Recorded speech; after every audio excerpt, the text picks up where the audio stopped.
Okay, now let us see the arguments in favor of LPG, that is liberalization, privatization and globalization. What was the impact given by the LPG? The first one, the liberalization was necessary because the licensing policies, isn't it? I already told you, if you want to start a business, you have to get the license. Recognition, you have to submit all your records, and every year it will be what we can audited, everything will be done. So, while we implemented the liberalization, it removed the licensing policies which are considered to be the obstacle of the growth of economy, isn't it? For example, business rules and regulations, automatically they will be fed up. They never like to start a business. Office permission, sign, the people, those who are interested, even they become fed up. But the liberalization, the removal of restriction, there is no need of getting the acceptance from all the industries or the higher officials.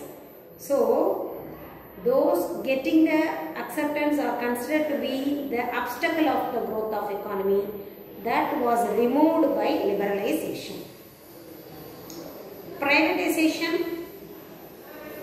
Before the privatization, they have a belief that usually the privates will not get a chance to perform, to prove their ability, isn't it?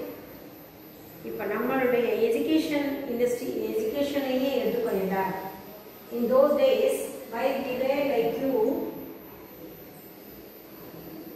in those times there was a number of government schools. Only few metric schools were there.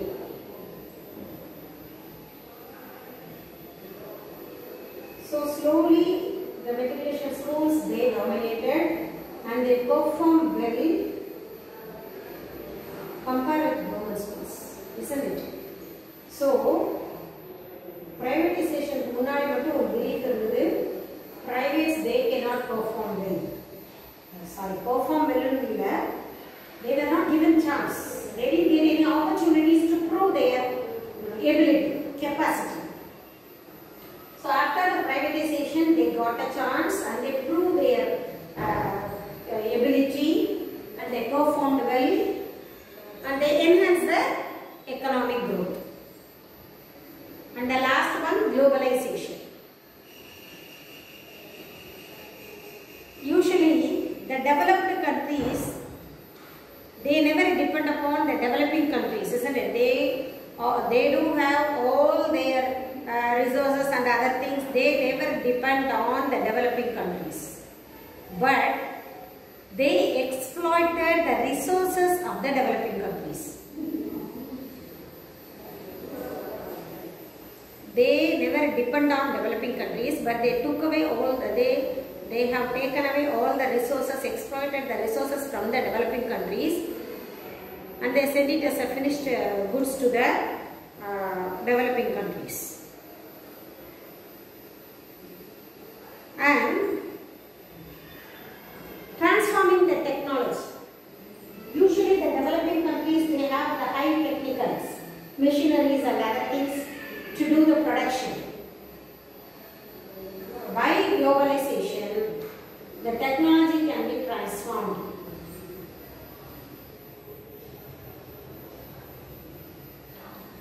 And they can do the investments.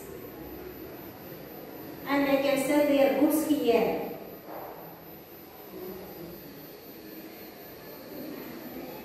So, by LPG, many good things were happened. At the same time, some things also happened because of LPG. That now we will see through this arguments against LPG. As I said, by liberalization there is no need of getting the license or recognition of anything. But what happened? It leads to the free entry of industries. Because there is no control, no restriction, nobody can ask why you are starting this, nobody can control you. So the free entry of starting a business leads to the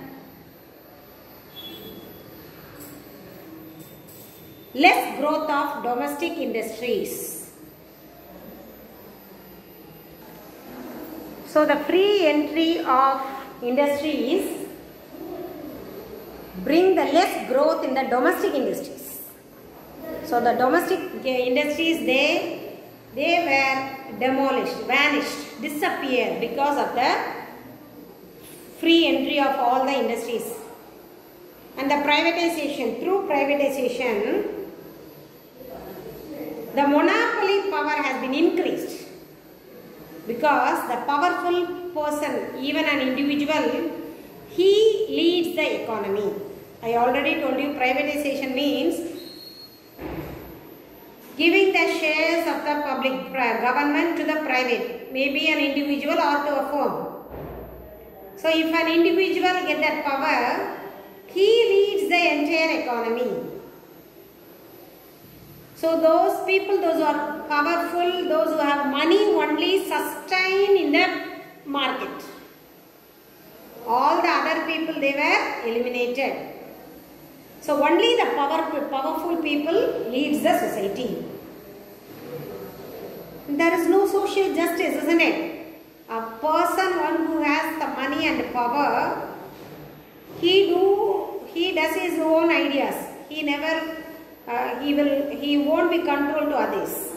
He control others, but he won't be controlled by others, isn't it? So there is no social justice at all. With this, there was a difference among the regions. Some particular regions, they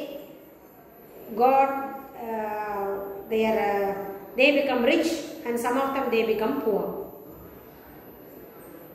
And at last, the globalization, though it integrates all the economies of the world and bringing them come under one roof, but it leads the way for the redistribution of power again. The country which invested more money in another country will become powerful. They interfere in their political, not only in the economic activities, all in the political activities. What happened before 1947, the same thing was happened again through globalization. So the well-developed countries, they favored in the process, and the welfare of the less developed countries, it were neglected. Only the developed countries, they got benefit. But the underdeveloped countries or less developing countries are not benefited by globalization. And also, the economic crisis of the developed countries easily spread to the developing countries also. If already the last year or the year before last year, we got an economic crisis, isn't it? The American economy went down. There was a huge economic crisis in US. So at that time, what did the US government decided? It wanted to send back the Indians, those who are working there. So automatically, if they send the Indians out from their country, already we have unemployment problem. The people, those who came from US also, they become unemployed in India, and our unemployment problem has been increased. So, economic crisis which happened in the developed countries also affect the less developed countries. For example, the economic crisis happened in US 2 years back. Through the new economic policy, the 4 major changes were happened. First one, by liberalization and globalization, the foreign exchange reserve has been raised. All the countries, they have their free import and export. By that, the foreign exchange, forex means nothing but foreign exchange, increased.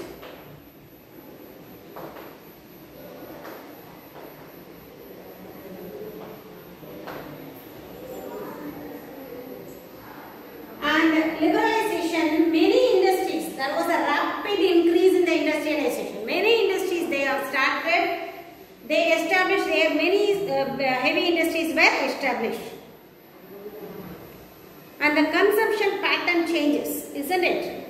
Nowadays, we all follow the modernized Western type. Even in those days, before 1947, even before 1970, we used to wear the costumes. Even the costumes and the food items, they were only belong to India.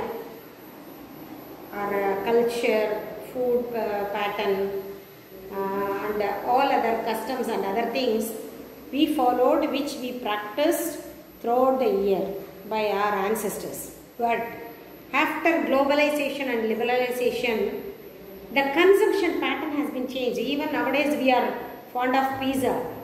Already I told you, which is belong to Italy based food. Westernized. The costumes, the dress code has been changed. And infrastructure, changes in infrastructure, isn't it? The modern highways, metro trails, flyovers, airports, and expanding the airports. Nowadays, our airports are something like in foreign countries. It's while you entered in the airport, you can see how what we can say magnificent is. A tremendous changes in the infrastructure. So, after the new economic policies, these changes we adopted. Though the benefits in some sectors are there, but we are not reached the maximum level. And also the process of development, it has been generated serious in the social, economic, political and demographic, ecological issues and challenges.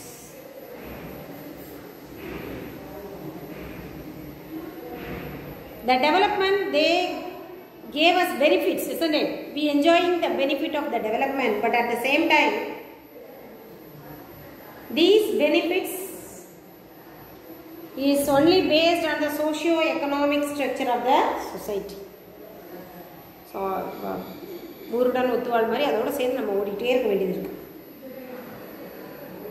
despite of these initiatives in the Indian economy, till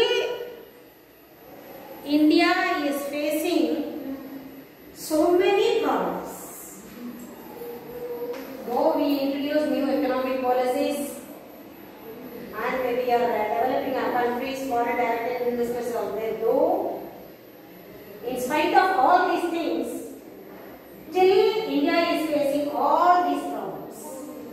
Poverty, unemployment, discrimination, social exclusion, deprivation, poor health, inflation. Inflation is nothing but price increase, high price, and food insecurity. There is no self-sufficiency, isn't it? Nowadays, so many cultivation lands are changed into flats and other things. So there is what we can say, a fear of food insecurity in India. Though we said that after independence we started growing. Under developed la irundhu நம்ம இப்ப developing countries னு ஒரு ஸ்டேஜுக்கு வந்தா கூட still we are facing these problems. With this, let me conclude today's class. Tomorrow's class, the next class, we will see the relative position of Indian economy and what are the reforms come under the industries. What are the changes? Thank you, girls.